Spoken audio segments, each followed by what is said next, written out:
보살님들 안녕하십니까? 오늘 이 자리에 함께 해주신 모든 법우님들께 깊은 감사를 드립니다. 오늘 이 말씀을 듣고 있는 당신은 이미 복을 받은 사람입니다. 복은 때로 눈에 보이지 않고 소리로 우리 마음에 찾아옵니다. 수없이 많은 소리들이 하루에도 몇 번씩 스쳐 지나가는 이 세상에서 지금 이 순간 바로 지금 당신의 귀에 전해진 것이 부처님의 말씀이라는 것은 결코 우연이 아닙니다. 부처님께서는 말씀하셨습니다. 모든 만남에는 인연이 있고 모든 들음에는 때가 있다.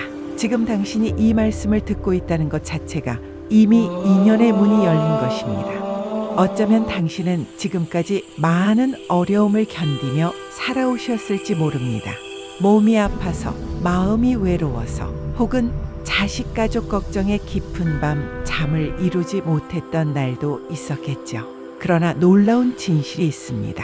바로 그 어려움들이, 그 상처들이, 그 버텨낸 시간이 당신을 이 순간으로 이끌어왔다는 사실입니다. 당신이 지금 이 말을 듣고 있다는 것, 그 자체가 이미 치유가 시작되었다는 신호이자 부처님이 주신 아주 작은 기적입니다.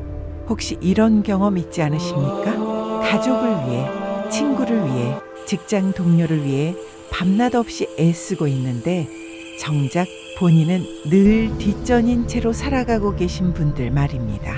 남편이 힘들다고 하면 온 마음을 다해서 위로하고, 자식이 어려움에 처하면 본인 일보다 먼저 달려가고, 친구가 도움을 청하면 본인의 시간과 에너지를 아낌없이 내어주면서도 정작 본인의 마음은 돌보지 못한 채 지쳐가고 계시는 건 아닌지요.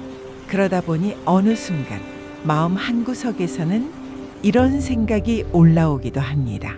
나는 언제나 다른 사람들을 우선시하는데 정작 나를 진심으로 걱정해주는 사람은 과연 몇이나 될까? 내가 지금처럼 모든 것을 내려놓고 쓰러진다면 그때서야 사람들이 내 소중함을 알아볼까? 이런 마음이 드신 적 있지 않으십니까? 많은 분들이 이런 감정을 이기적이라고 여기며 마음 깊이 묻어두려 하시지만 사실 이는 매우 자연스럽고 건전한 마음의 신호입니다.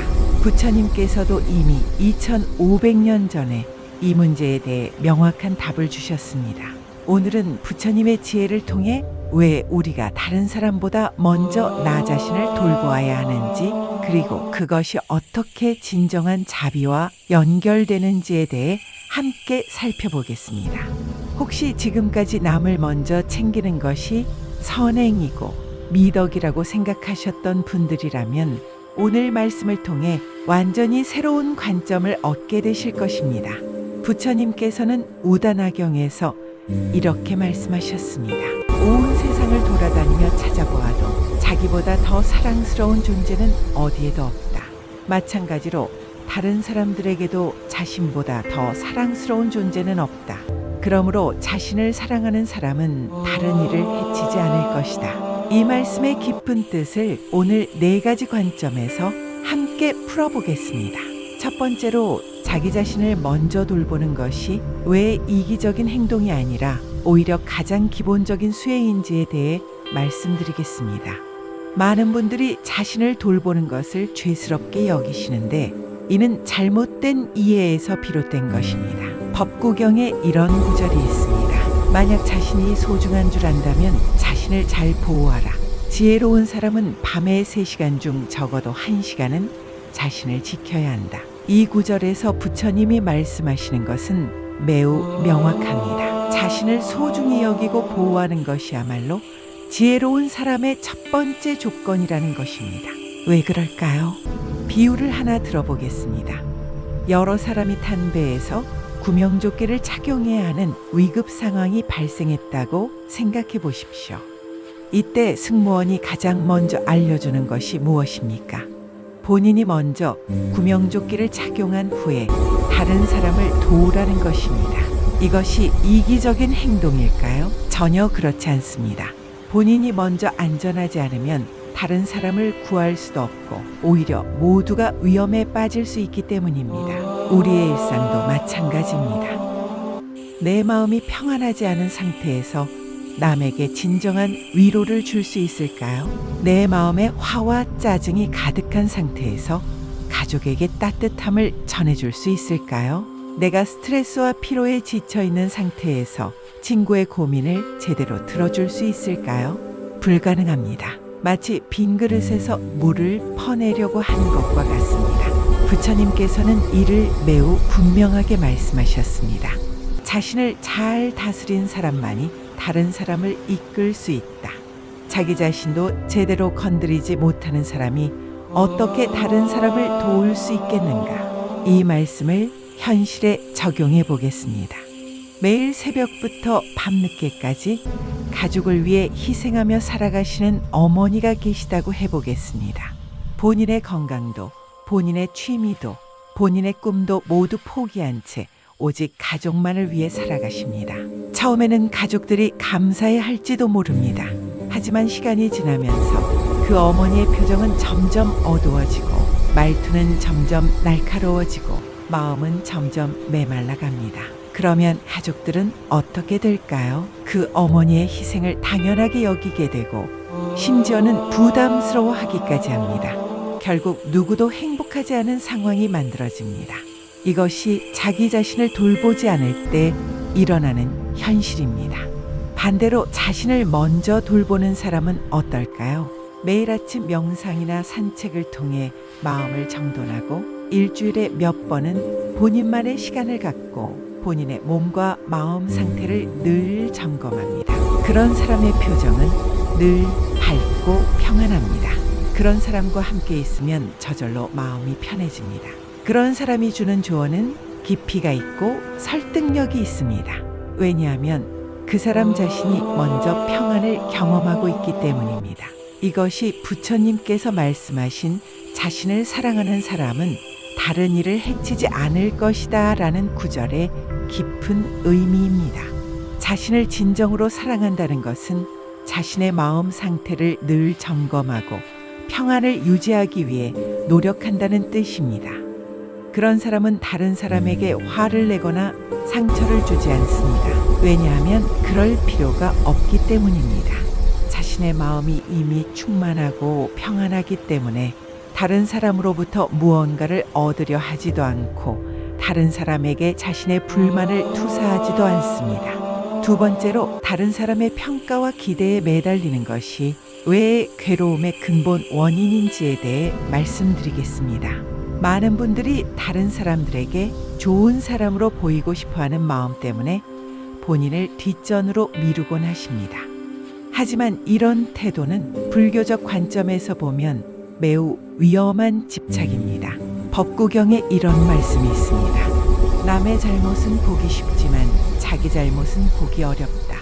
남의 잘못은 겨같이 키질하지만 자기 잘못은 교활한 도박꾼이 불리한 주사위 눈을 감추듯 숨긴다.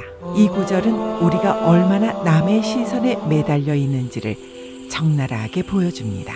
우리는 다른 사람이 나를 어떻게 생각하는지에 대해서는 극도로 민감하면서도 정작 나 자신이 진정으로 무엇을 원하고 필요로 하는지에 대해서는 무관심합니다. 조주선사의 어록에 이런 일화가 있습니다. 한 수행자가 조주선사에게 물었습니다. 스승님, 모든 사람이 저를 나쁘게 말한다면 어떻게 해야 합니까? 조주선사가 답했습니다. 네가 진정으로 나쁜 사람인가? 아닌가? 수행자가 답했습니다. 아닙니다. 조주선사가 말했습니다. 그렇다면 그들의 말이 너와 무슨 상관이 있는가?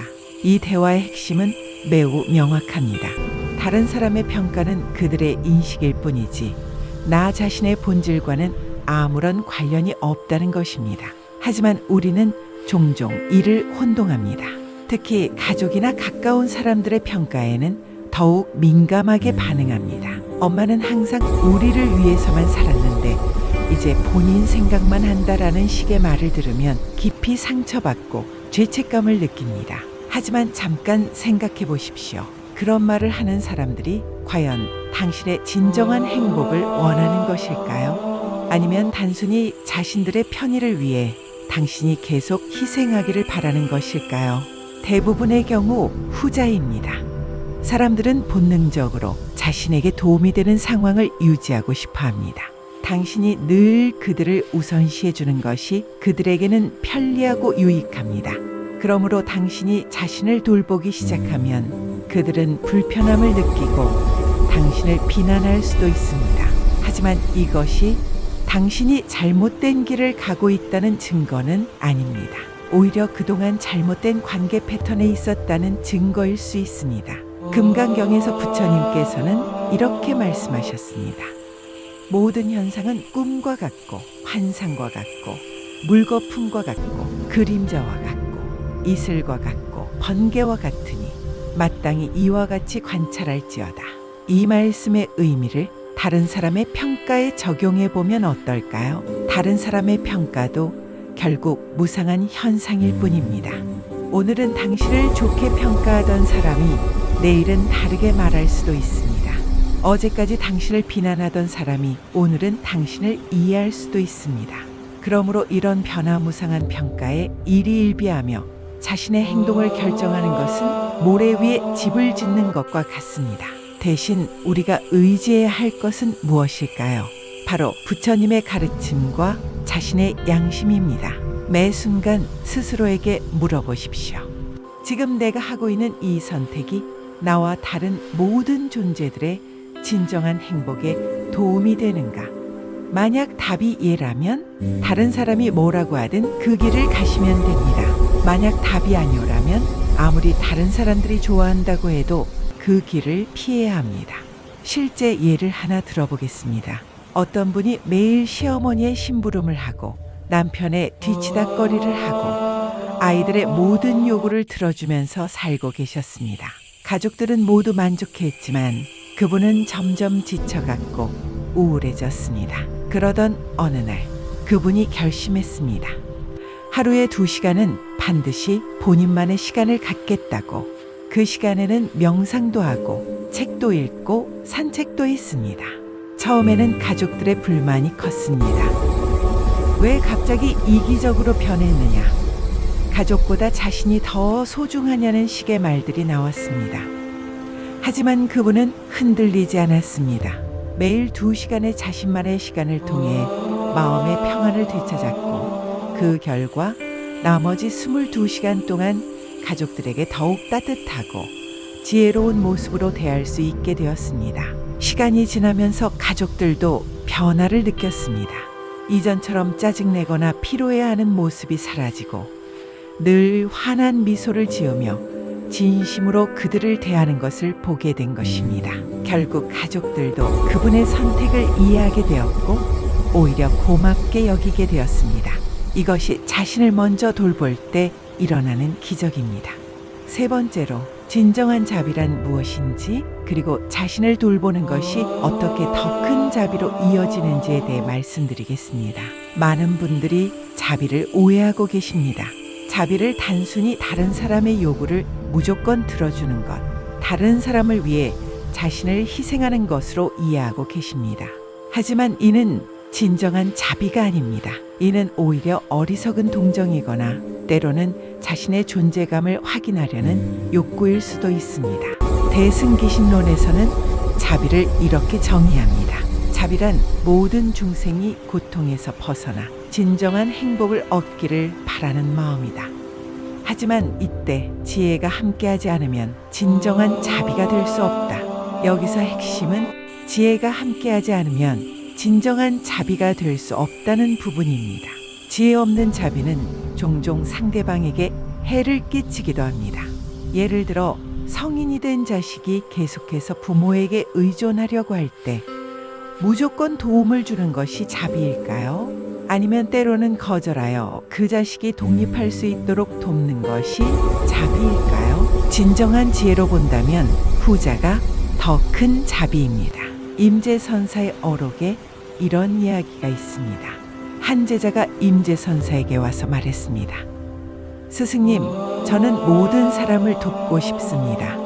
누군가 도움을 청하면 거절할 수가 없습니다. 임재선사가 물었습니다. 그렇게 해서 그들이 진정 도움을 받았는가? 제자가 대답했습니다. 잘 모르겠습니다. 하지만 적어도 그 순간만큼은 그들이 편해했습니다. 임재선사가 말했습니다. 그것은 도움이 아니라 독이다. 진정한 도움은 그들이 스스로 설 수 있게 하는 것이다. 이 이야기의 핵심은 무엇일까요?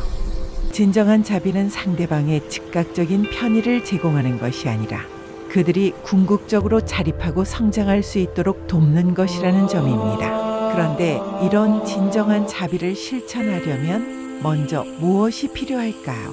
바로 자신이 먼저 그 경지에 도달해 있어야 합니다. 자신이 아직 의존적이고 불안한 상태에서는 다른 사람의 독립을 도울 수 없습니다. 자신이 아직 감정적으로 흔들리는 상태에서는 다른 사람에게 진정한 지혜를 나누어 줄 수 없습니다. 자신이 아직 평안하지 못한 상태에서는 다른 사람에게 진정한 평안을 전해줄 수 없습니다. 그러므로 자신을 먼저 돌보는 것은 더 큰 자비를 위한 필수 조건입니다. 법화경에서 부처님께서는 이렇게 말씀하셨습니다. 자기 자신이 먼저 바른 곳에 서고 그 다음에 다른 이를 가르쳐라. 그러면 현명한 사람은 더러워지지 않을 것이다. 이 말씀을 현실에 적용해 보겠습니다. 어떤 어머니가 계십니다. 이 어머니는 자식들을 너무 사랑한 나머지 자식들의 모든 요구를 들어주고 모든 어려움을 대신 해결해 줍니다. 숙제도 대신해 주고 친구 관계의 문제도 대신 나서서 해결해 주고 심지어 성인이 된 후에도 취업이나 결혼 문제까지 모두 관여합니다. 이 어머니는 자신이 자비로운 어머니라고 생각합니다. 하지만 결과는 어떻게 될까요? 자식들은 점점 의존적이 되고 스스로 문제를 해결하는 능력을 잃어버립니다. 어려움이 닥치면 항상 어머니를 찾고 책임감도 부족해집니다. 이것이 진정한 자비의 결과일까요? 아닙니다. 이는 잘못된 사랑, 집착에서 나온 행동입니다. 반대로 진정한 자비를 실천하는 어머니는 어떻게 할까요? 자식이 어려움에 처했을 때 무조건 도와주지 않습니다. 대신 자식이 스스로 해결할 수 있도록 격려하고 필요한 조언만 제공합니다. 때로는 자식이 실패를 경험하더라도 그것이 성장에 필요한 과정임을 알고 지켜봅니다. 이런 어머니가 되기 위해서는 무엇이 필요할까요? 먼저 자신의 불안과 걱정을 다스릴 수 있어야 합니다. 자식이 어려움을 겪는 것을 보면서도 평정심을 유지할 수 있는 내공이 있어야 합니다. 자신의 존재 가치를 자식을 돌보는 것에만 의존하지 않는 독립적인 정체성이 있어야 합니다. 이 모든 것은 자신을 먼저 돌보고 수행할 때만 가능합니다. 매일 명상을 통해 마음을 고요히 하고 부처님의 가르침을 공부하여 지혜를 기르고 자신만의 의미 있는 활동을 통해 정체성을 확립할 때만 가능합니다. 또 다른 예를 들어보겠습니다. 직장에서 항상 동료들의 일을 대신해 주는 분이 계십니다. 동료가 힘들다고 하면 본인의 일을 미루고서라도 그 동료를 도와줍니다. 처음에는 모든 사람이 고마워하지만 시간이 지나면서 이상한 현상이 일어납니다. 동료들이 점점 더 당연하게 여기기 시작하고 심지어는 그분이 도와주지 않으면 불평하기까지 합니다. 그분은 선한 의도로 시작했지만 결과적으로는 동료들을 더 의존적으로 만들어버린 것입니다. 반면에 진정한 지혜로 동료를 돕는 사람은 어떻게 할까요? 동료가 어려움에 처했을 때 어떻게 해결하면 좋을지 조언은 해주지만 직접 대신해 주지는 않습니다. 이런 방법을 시도해 보세요. 이런 자료를 참고해 보세요 라고 방향을 제시해 주지만 결국 그 동료가 스스로 해결하도록 합니다. 이런 도움을 받은 동료는 어떻게 될까요? 점점 더 능력이 향상되고 독립적이 되며 진심으로 고마워합니다. 그리고 나중에는 그 동료도 다른 사람을 같은 방식으로 도울 수 있게 됩니다. 이것이 진정한 자비의 순환입니다. 이런 지혜로운 도움을 제공하려면 무엇이 필요할까요? 역시 자신이 먼저 그런 경지에 있어야 합니다. 자신이 먼저 독립적이고 자립적이어야 하고 자신이 먼저 문제 해결 능력을 갖추고 있어야 합니다. 자신이 먼저 평안하고 여유로워야 다른 사람을 조급하게 도우려 하지 않고 기다려줄 수 있습니다. 네 번째로 내려놓음과 무상의 지혜를 통해 진정한 자유를 얻는 방법에 대해 말씀드리겠습니다.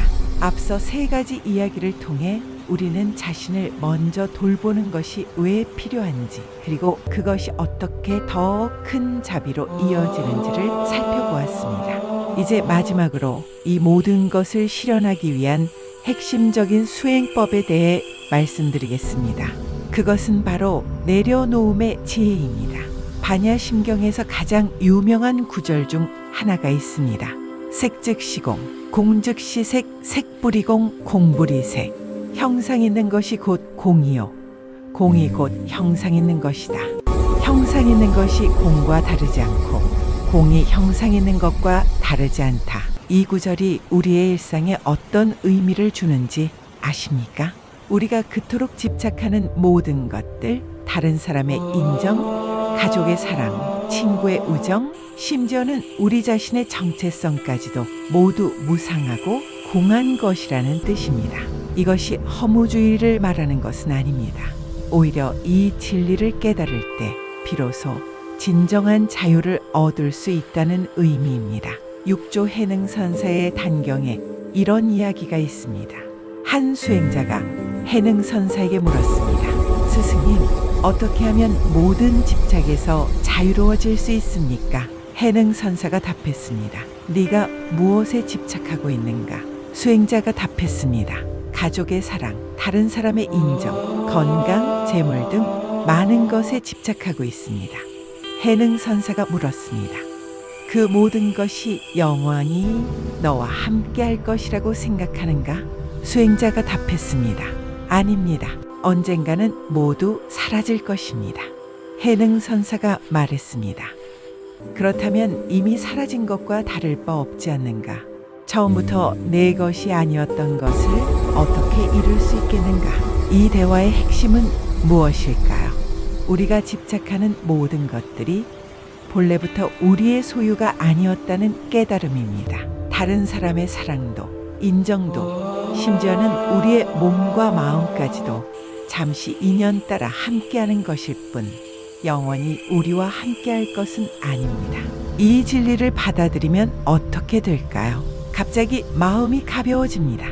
다른 사람이 나를 좋아하든 싫어하든 그것이 본래부터 내 것이 아니었으므로 크게 개의치 않게 됩니다. 가족이 내 희생을 당연하게 여기든 고마워하든 그것 역시 무상한 현상일 뿐이므로 일희일비하지 않게 됩니다. 그렇다고 해서 냉정해지거나 무관심해지는 것은 아닙니다.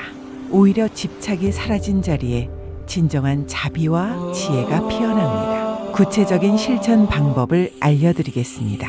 매일 아침 일어나면서 이렇게 마음으로 말해보십시오. 오늘 하루도 인연 따라 만나는 모든 일들을 감사히 받아들이겠습니다. 좋은 일이 있어도 집착하지 않고 어려운 일이 있어도 거부하지 않겠습니다. 모든 것이 나를 성장시키기 위한 부처님의 가르침임을 잊지 않겠습니다. 그리고 하루 종일 이런 마음으로 생활해 보십시오. 가족이 당신에게 뭔가를 요구할 때 먼저 마음속으로 물어보십시오. 이것을 해주는 것이 그들의 진정한 성장에 도움이 될까? 아니면 단순히 편의를 제공하는 것일까? 만약 전자라면 기꺼이 도와주시되 후자라면 지혜롭게 거절하십시오. 친구가 당신에게 조언을 구할 때도 마찬가지입니다. 그들이 진정으로 원하는 것이 문제의 해결인지 아니면 단순한 공감인지 파악하십시오. 해결을 원한다면 구체적인 방법을 제시해 주시고 공감을 원한다면 따뜻하게 들어주시되 그들의 문제를 대신 해결해 주려고는 하지 마십시오. 직장에서도 마찬가지입니다. 동료의 부탁을 받을 때 그것이 진정으로 그들을 위한 것인지 아니면 단순히 그들의 게으름을 부추기는 것인지 판단하십시오. 이렇게 살다 보면 어떤 변화가 일어날까요? 처음에는 주변 사람들이 당황할 수도 있습니다. 이전과 다른 당신의 모습에 적응하는 시간이 필요할 것입니다. 하지만 시간이 지나면서 놀라운 변화가 일어날 것입니다. 사람들이 당신을 더욱 존중하게 될 것입니다. 왜냐하면 당신이 이제 아무나에게나 휘둘리지 않는 중심이 있는 사람이 되었기 때문입니다. 당신의 조언이 더욱 소중하게 여겨질 것입니다. 왜냐하면 이제 당신이 진심으로 그들을 생각해서 하는 말임을 알게 되었기 때문입니다. 가장 중요한 것은 당신 자신이 진정한 평안을 느끼게 될 것입니다. 더 이상 다른 사람의 기분에 따라 당신의 기분이 좌우되지 않을 것입니다. 더 이상 다른 사람의 평가에 따라 당신의 자존감이 흔들리지 않을 것입니다. 당신은 당신 자신의 중심에서 살아갈 수 있게 될 것입니다. 이것이 바로 부처님께서 말씀하신 자신을 사랑하는 사람은 다른 이를 해치지 않을 것이다 라는 구절의 완전한 실현입니다. 매일 저녁에는 하루를 돌아보는 시간을 가져보십시오. 오늘 나는 나 자신을 얼마나 돌보았는가? 다른 사람을 진정으로 도왔는가? 아니면 단순히 그들의 편의만 제공했는가? 내 마음은 평안했는가?